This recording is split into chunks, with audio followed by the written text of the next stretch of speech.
Hi, everybody. I'm here to review the agricultural revolution, the industrial revolution, mid-century revolution, so Greek independence, the Decembrists from Russia, revolution of 1830 in France and Belgium, revolution of 1848, and then also ideology, so liberalism, conservatism, Romanticism, socialism, etc. And then also unification. So if you guys have any questions for me, you can just drop them in the chat and let me know what you want to talk about. While I'm kind of waiting for people to get in here, I thought I would just give you a little background info on the agricultural revolution with something that we didn't really talk about in class. Now, it's not on Monday's test, but I think it's helpful for the AP exam. So while you guys are thinking of questions and writing them down in the comments, I'm going to just talk about that for a minute. And that thing that we haven't really talked about is guilds. So guild, G-U-I-L-D-S, guilds are, we're a very old system in Europe, which basically set up a formal system of training for people in skilled jobs of some sort. So think like a cobbler or a blacksmith, those kinds of things. Usually what happened is you would work to get membership in a guild. Now, those guilds were very tightly controlled, and they would decide who they were going to allow and not allow.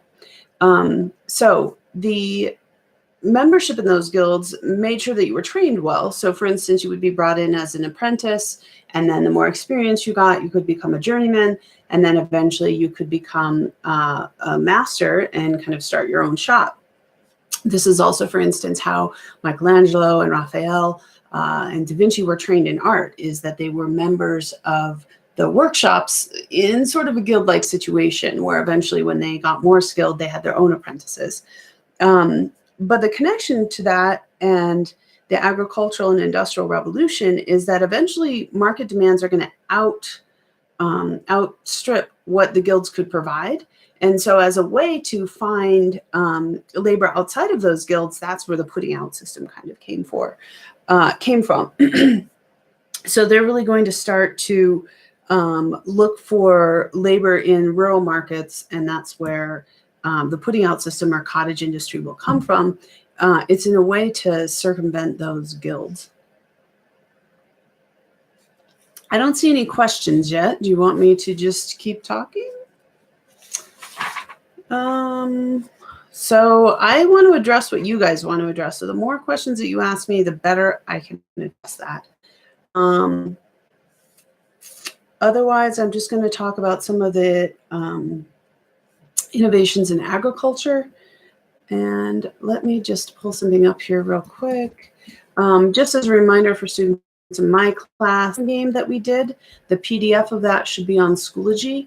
And that's a real quick, handy place to find all of the inventors and innovations that really changed the way that manufacturing was done. I'm still not seeing any questions, and I'm wondering if I do not have that. Let me just make sure I have that turned on. You guys know I'm still a little bit new to the whole live YouTube deal. I don't even see a way to change that. So, all right, let's assume that questions are available. Will you do me a favor, and will one of you just type something in the chat so that I know that it's working? And then if it's not, I'll know that I've got an issue. Or better yet, if it's not working, send me a message on Schoology, and then I'll know I have an issue, or you could comment on Schoology.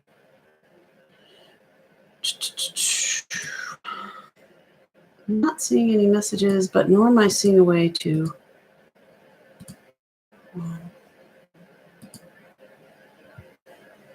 block or allow messages.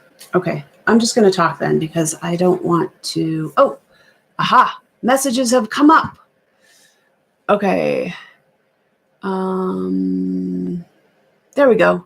Okay, now I see questions. So Nicole asked if I can explain a way to remember the difference between all of the isms. And okay, here's the basic idea. So you've got kind of in the French Revolution, you want to think about, this all comes out of the French Revolution. That's why I'm turning back to that. So French Revolution, 1789, they're really pushing for more of a voice. And I'm talking the middle class is pushing for more of a voice against the aristocracy and the clergy, because the first and second estate had all of that power, and the middle class, which now had all this money, didn't have any power. So that's where liberalism comes from, is those people wanting the political power to go with their kind of new economic power. So liberalism is generally going to look at things like expanded suffrage, more freedom of speech. So really looking at those kind of Enlightenment ideas, freedom of speech, separation of powers from Montesquieu. All of those kinds of ideas are going to go along with liberalism. Conservatism is going to be trying to stop that, right? We talked about this image of like a dam holding up a flood of ideas, right? So liberalism is like pushing, pushing, pushing, and conservatism is stopping it. So if they're trying to restrict suffrage, if they're trying to censor the press in the 19th century, if they're pushing people to stop moving so fast and to kind of think back on tradition, that's all going to be conservatism. That's the dam. The flood is liberalism. So those two are kind of our polar opposites, right? Now, what happens is the Industrial Revolution happens, and that's going to introduce this whole new class of people, and that's the industrial workers, the proletariat, as Marx calls it. The proletariat wants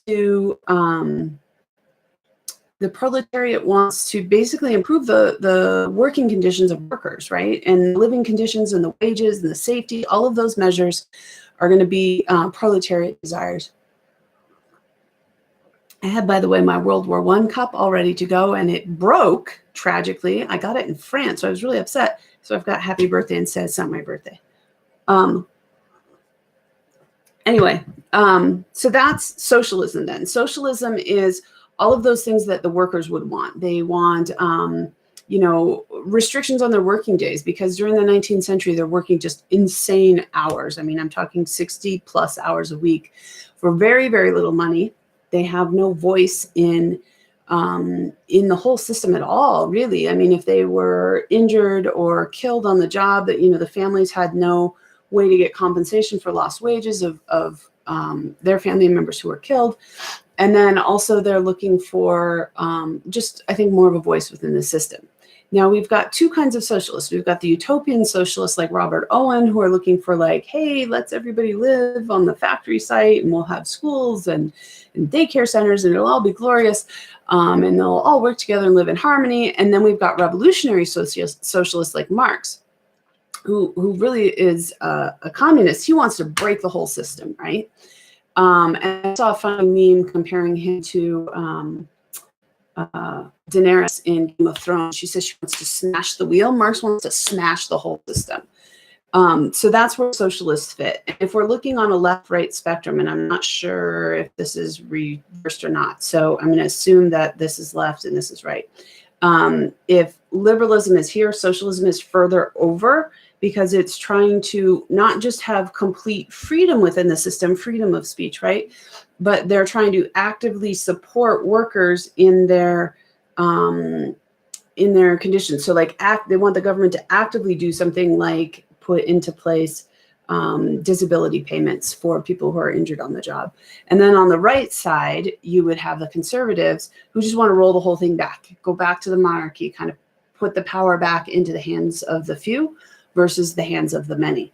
A lot of liberals don't even want to extend suffrage to the socialists because they have sort of distrust of the masses.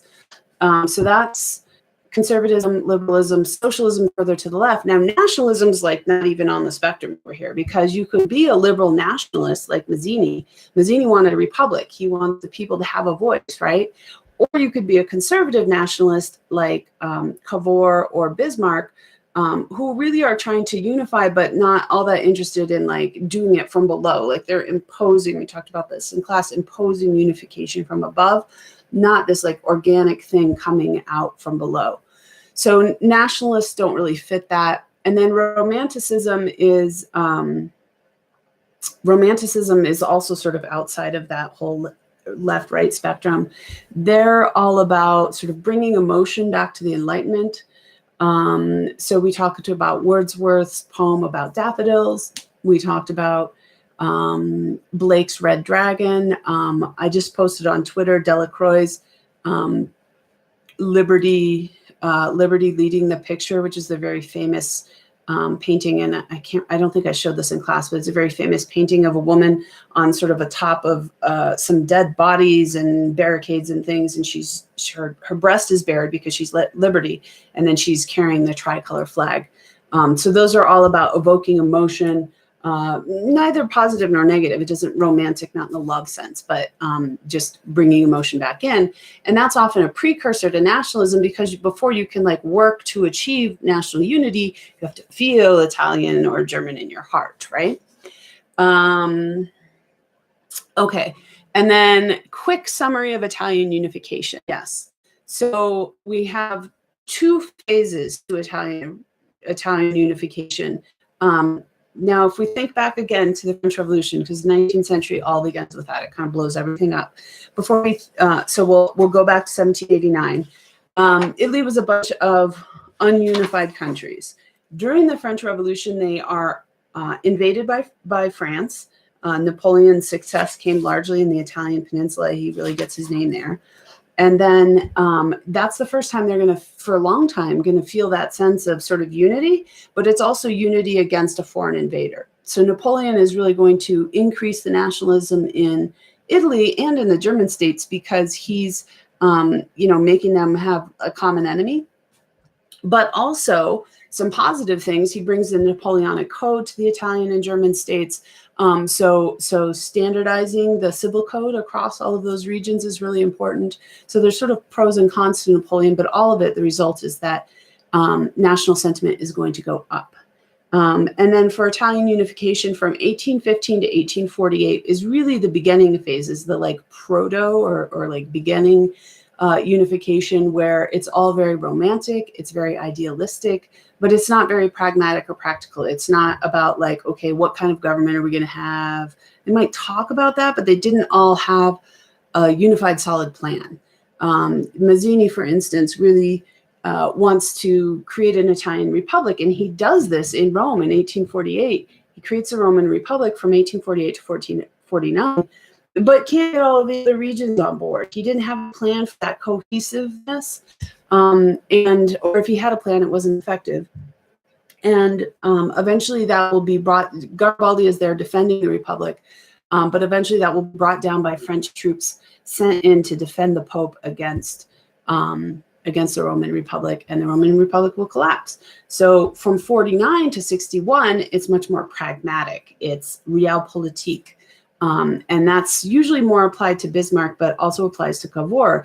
They're thinking practically, what do we need for unification to be successful? Well, Cavour thinks, well, if I want unification to be successful, I got to get rid of two groups. I need to get rid of the Austrians in the north, and that was his largest focus. And then the south was controlled by a Bourbon king in the Kingdom of the Two Sicilies. Now, the interesting thing, though, about that Bourbon king is that the French don't even have a Bourbon king anymore after 1848, right? Because the Revolution of 1848, which will be the next thing that I review, sweeps the Bourbons. Really, Louis Philippe was only tangentially related to the Bourbons. He was a whole other branch of the family tree. He's the Orleans family. So 1848, they don't even have a Bourbon king anymore. So they're not really getting support from the French, but it is still the sense of like, maybe not as Italian as it could be. So Cavour does a couple of specific things. One, he gets Piedmont, Sardinia. And just to look at my map here real quick, Sardinia is here and Piedmont's up here. Kingdom of the Two Sicilies is in the south. And then Austria has a lot of control over the north here. And Austria is here. So Cavour decides to get Piedmont, Sardinia involved in the Crimean War. The Crimea is that little peninsula sticking out into the Black Sea. The Crimean War is really about the Ottomans here losing control over a lot of this territory, which had all been in the Ottoman Empire. The Ottoman Empire is losing its oomph. they're really not able to hold the control that they once had. And this Black Sea is really valuable port area, because if you had access to any of the ports in the Black Sea, you could then go through the Bosphorus here where Istanbul is and get out into the Mediterranean, and then that gives you, you know, trade with the rest of the world and the access to the Atlantic. So the Ottomans had controlled this. They're crumbling, so Russia's like, we'll take it. Well, that violates the balance of power created at the Congress of Vienna, and Austria was really concerned with maintaining that balance of power, and doesn't want Austria, Russia, which is basically their neighbor, to get any more power, because they all want kind of access to the Balkans here, which is of course going to be contested territory, you know, and the cause of World War I in 1914, or one of the causes. So the Crimean War gets Piedmont, Sardinia a place at that table. They're not like big players. They probably don't turn the tide of the battle, but by participating, they get to be involved in the peace negotiations. And so Piedmont, Sardinia kind of gets a place on the international stage.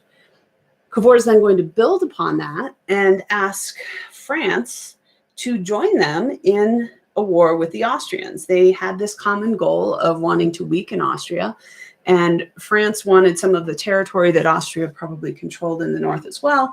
And so Piedmont, Sardinia, with Cavour as the prime minister and Victor Emmanuel II as the king, so that the head is Cavour and the face is Victor Emmanuel II, meets with Napoleon III, who's now by the time they meet, he's the emperor of the French. He declared himself emperor in 1851. And they make a secret plan to get Austria to attack Piedmont, Sardinia. It's very hush-hush. Austria eventually is so aggravated by Piedmont, Sardinia putting troops on the border of Lombardy, the territory that Piedmont, Sardinia wanted, that they attack Piedmont, Sardinia. Piedmont, Sardinia, and the French and Austria all fight.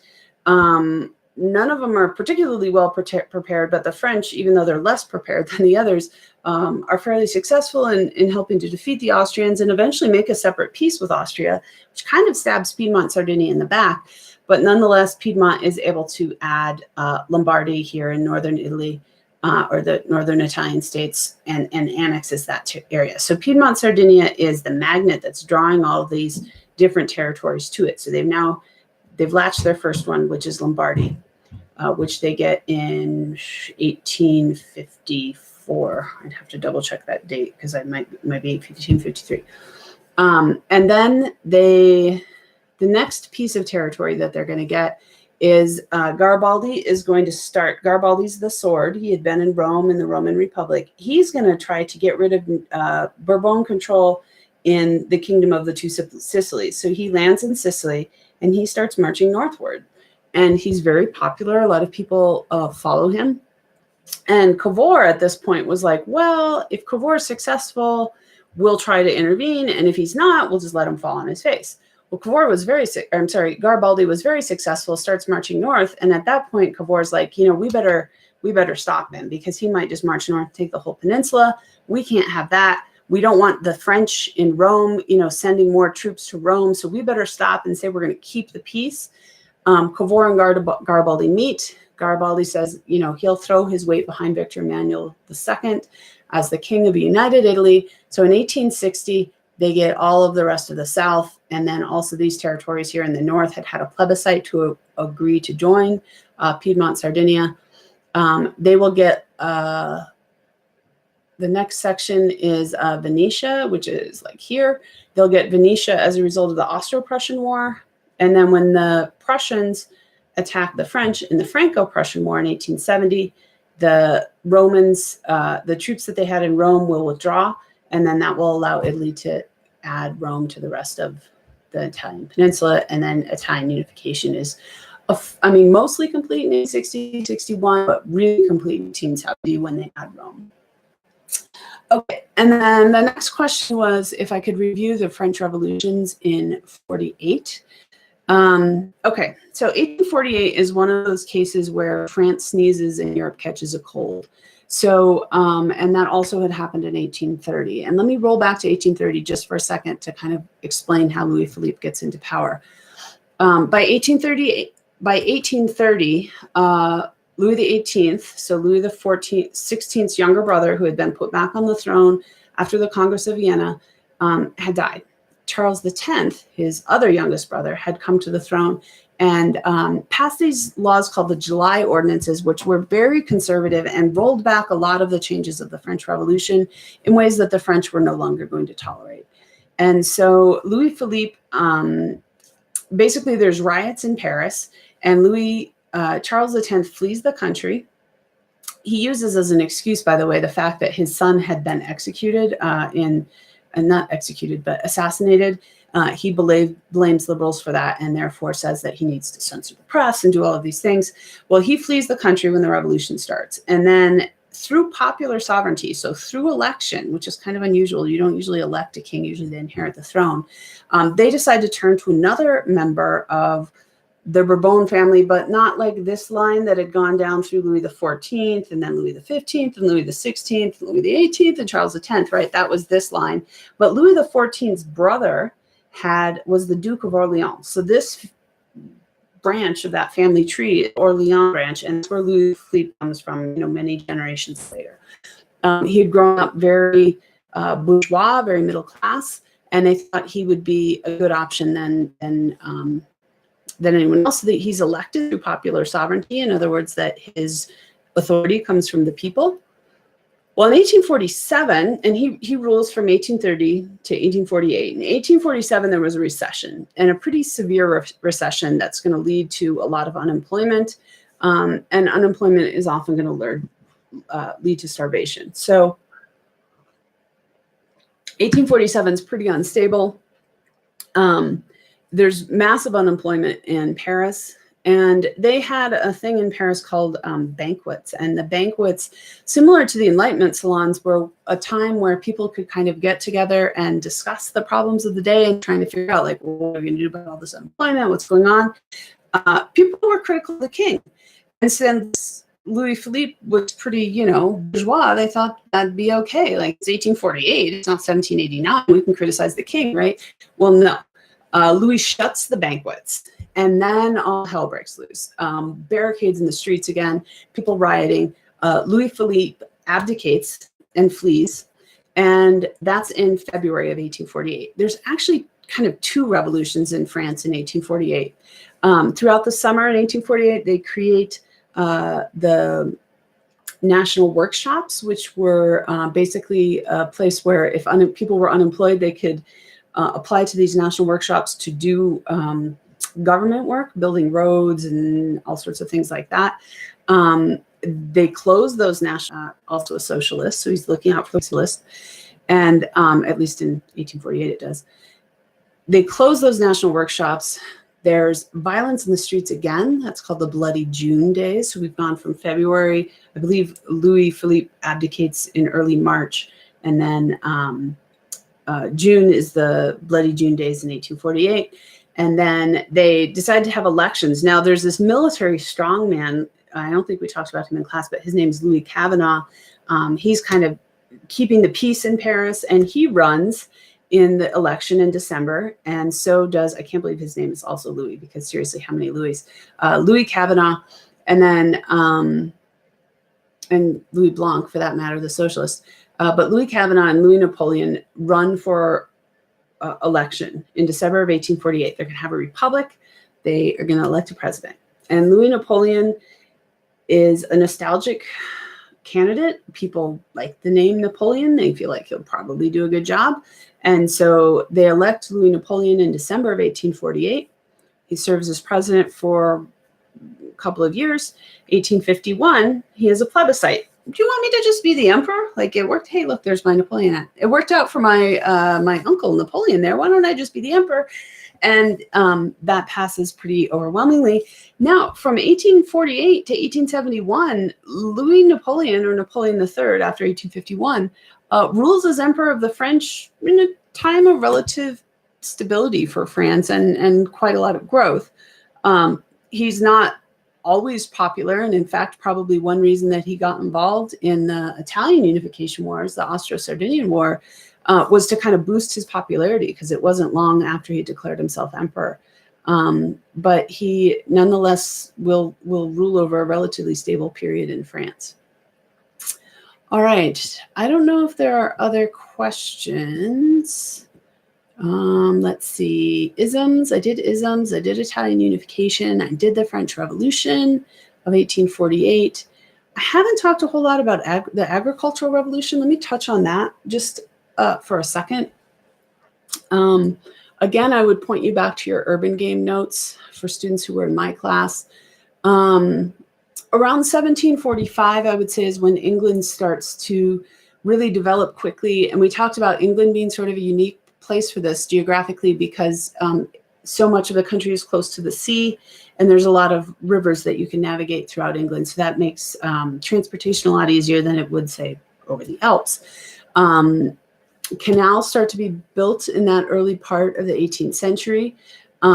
Population starts to grow for a bunch of different reasons. There's better sanitation. The bubonic plague finally stops hitting England quite so hard. Diet's a little bit better. Population is going to start to grow. By 1760, there's a bunch of new inventions. Jethro Tull's seed drill, which basically is just like going to go like this, right? And put seeds in sort of a straight line, and then it makes it more efficient, is going to increase production a lot. So are new techniques like crop rotation. They're using new fertilizers. The Dutch have figured out, and other areas as well, but the Dutch were particularly well at this, have figured out how to reclaim marshland. And there's a famous saying that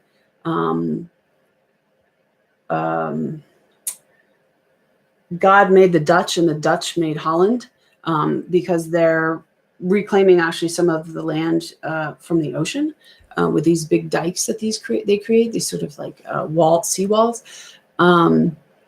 That makes it more productive agriculture.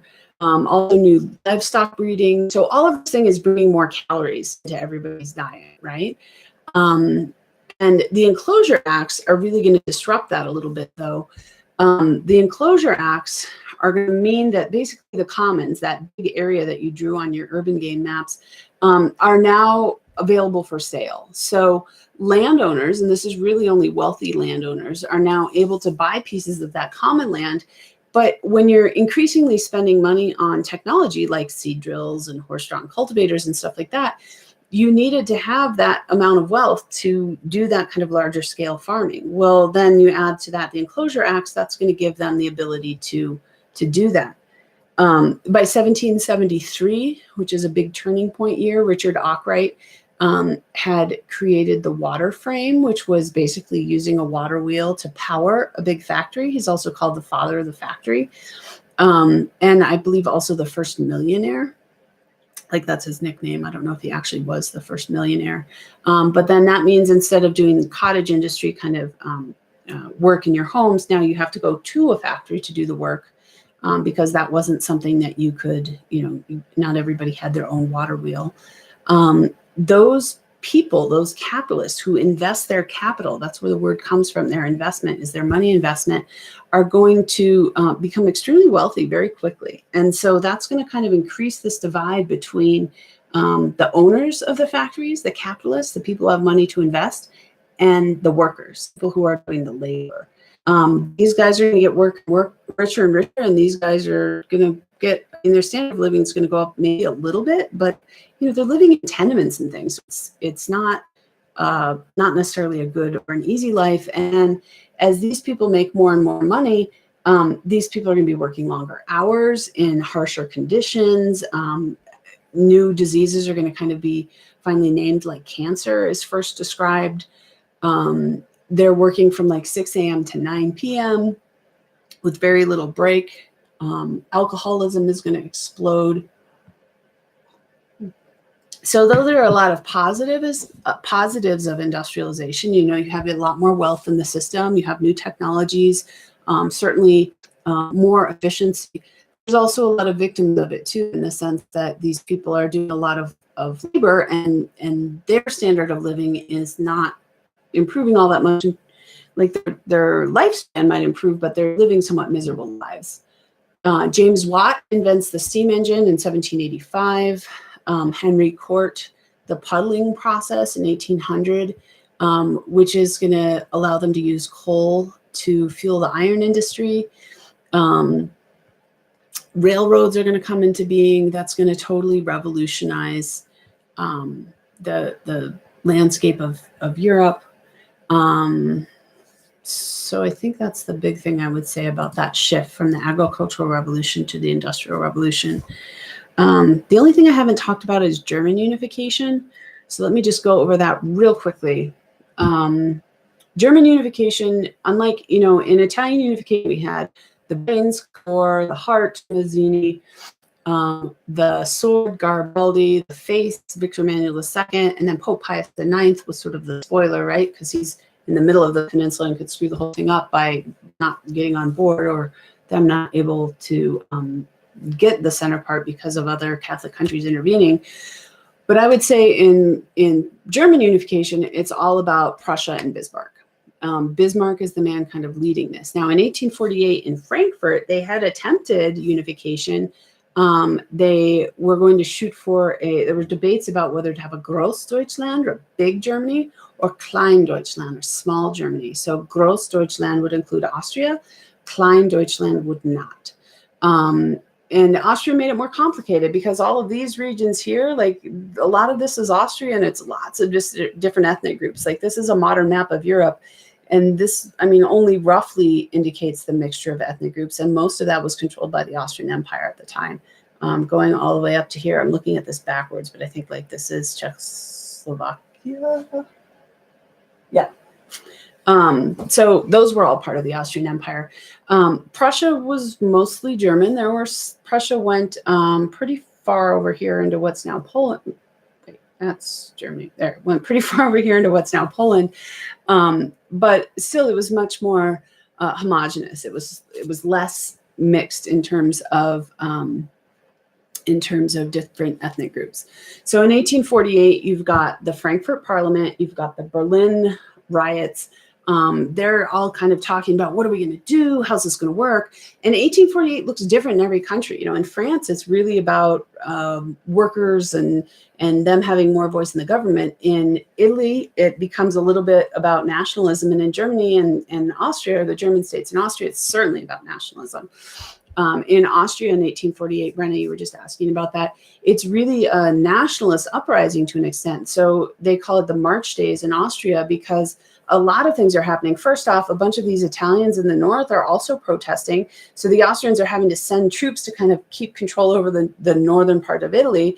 And then in Hungary, which is that yellow one there, in Hungary, in Budapest, which is relatively close to Vienna, a man named Lajos Kossuth, it's Kossuth, and believe it or not, Lajos in Hungarian is sort of like Louis. So we have another Louis. I've actually seen books translate that to Louis. But anyway, he's a nationalist, and he's talking about how the Hungarians deserve to have sort of autonomy or independence within the Austrian Empire. And so that's very much this nationalist element in Austria. Well, Austria is like struggling because they're trying to keep control of the north and keep control of Hungary and like squash it all down. They eventually get help from the Russians. The Russian army kind of sends troops in to help them quell some of that, but not until Metternich flees. In 1848, Metternich flees the country and I think goes into exile, if I recall, in London. So that's sort of the end of the Austrian Revolution of 1848. They will end up getting a new emperor. Franz Josef will come to power in 1848. And that's about all I'd say about 1848. We will hear from Austria and Hungary again. Eventually, the Hungarians will get enough kind of momentum going that they'll create the dual monarchy. So rather than just being the Austrian Empire, it'll be Austria-Hungary. And Austria-Hungary will... it's their heir who's assassinated in Bosnia in 1914. They're basically going to end up with two governments within the empire. But to get back to German unification a little bit, in Germany and Frankfurt in 1848, they create the Frankfurt Parliament. They decide to go for Klein-Deutschland, eventually asking Frederick Wilhelm IV, offering the throne to him. And he says, quote, "I cannot take this crown from the gutter. because he thinks the parliament has no authority to offer it to him. He thinks that all of the German princes can offer it to them, offer it to him, but not the parliament, because who are they? Like, he's, you know, chosen by God, not by a parliament. So he turns it down. But by then Wilhelm will come to power, and I forget exactly what year that happens, but when Wilhelm I comes to power, his chancellor is Bismarck. And I can't decide if Bismarck is, you know, good or evil, but I definitely think he was a political genius. He realizes, his famous quote is that the matters of the day will not be decided by debate and parliamentary discussion. That was the mistake of 1848, but by blood and iron, right? So what's going to happen through war. So who are the groups that he needs to get rid of? Up here, we've got the Danes, who had taken Schleswig-Holstein in 1848. He's got to resolve this Austria question, because if you're going to have big or small Germany, like, the Austrians aren't just going to give that up. And then France is not super happy about having this big whole empire over here. And there's some territory here that the Germans would like to add that have a lot of Germans. It's kind of a mix of Germans and French speakers, called Alsace-Lorraine. So Prussia's over here. And then, like, over here, I think there were 90 some different principalities. This is my son's wand, by the way, like that. So Prussia is going to lead the unification first by asking Austria, kind of wisely, to fight Schleswig-Holstein, or fight for Schleswig-Holstein against Denmark. So the Danish War in 1864, they will get that territory. It's like just the very tip of that peninsula under Denmark. The northern territory is Schleswig, that will go to Prussia. The southern territory on that peninsula is Holstein, and that will go to Austria. Now, it means that Austria's got, like, all this land over here, and then Prussia, and then Holstein, and you can kind of see where that's going. Like, Bismarck needs to get rid of Austrian control. So the next war that will be fought supposedly over Austria's control of Holstein will be the Austro-Prussian War. And the Austro-Prussian War will decide very quickly. It's sometimes called the 7 Weeks War. It's very, very fast defeat of the Austrians. They will basically end up with Prussia dominant of all of the German states. They'll add Schleswig-Holstein, and then a bunch of these other German states up north will sort of join in with Prussia. They'll create the North German Confederation, which excludes Austria from the process. And then the next war that will happen is the Franco-Prussian War. And Bismarck will sort of pull a genius move by editing the Ems dispatch. So Wilhelm had written a telegram to the French ambassador, and Bismarck edits it down to make it look very terse and rude, when really it was much more of a delicate kind of language. And then that will lead France to, this sounds just like the Austro-Sardinian War. France will actually declare war on Prussia because they're so angry by this telegram, which is exactly what Bismarck wanted. It's published in France on July 15th of 1870. So it's the day after Bastille Day, when the French are feeling the most French. This comes out and just freaks everybody out. And they declare war on Prussia. The Franco-Prussian War is, again, fairly quick from, fall of 1870. By January of 1871, the Prussians have marched all the way into Versailles and Paris. They've got troops in Paris. The Parisians are struggling. They were so hungry, they were even eating zoo animals. And they declare Wilhelm the Emperor of a united Germany in the Hall of Mirrors. So the most French, most beautiful, most amazing room in France, that's where the Germans are like, now we're a country and we just beat you. So you can see why the French would really want some revenge. They also, the Prussians will add Alsace-Lorraine and get all of these southern countries on board, because the French wouldn't really agree with that either.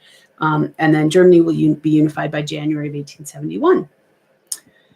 So if you guys don't have any other questions, I think I will end it here. I'm going to give you just a second to ask any last questions. And I'm trying to think if I forgot anything. I did ideology. I did Italian and German unification. I did 1848. I didn't talk about 1830. Oh, I did talk about 1830 a little bit, and Charles X. I didn't talk about Greek independence. Basically, that sort of fits in with that larger theme of the Ottoman Empire crumbling. The Greeks are able to break away with the support of the Russians, because you're always going to get the Russians against the Ottomans, right? Because if you look, like that's the territory that they're going to be arguing over. You know, they're the ones who are on both sides of that. With Austria kind of getting in the mix in 1914. So if you guys don't have any questions, I'm going to end it there. Just a reminder that we do have an LEQ tomorrow. So you'll want to think about that essay structure a little bit. You know, you still want to have a strong thesis. You still want to summarize what your arguments are going to be. Use specific evidence, except that unlike a DBQ, the evidence has to come out of your brain. And, you know, you would name people and dates and describe events to support your claim. And then you need to make sure that you address the thinking skill. So is it causation? So if the question is a causation question, how did this cause? Your analysis should be, how did this thing cause whatever the question is? If it's a change in continuity question, you need to kind of take a stance. Is it mostly change or mostly continuity? You can kind of think about, or is it change in this way and continuity in this way? That's how your thinking should sort of match up. So if you guys don't have any more questions, I will end there and see you in the morning. Bye.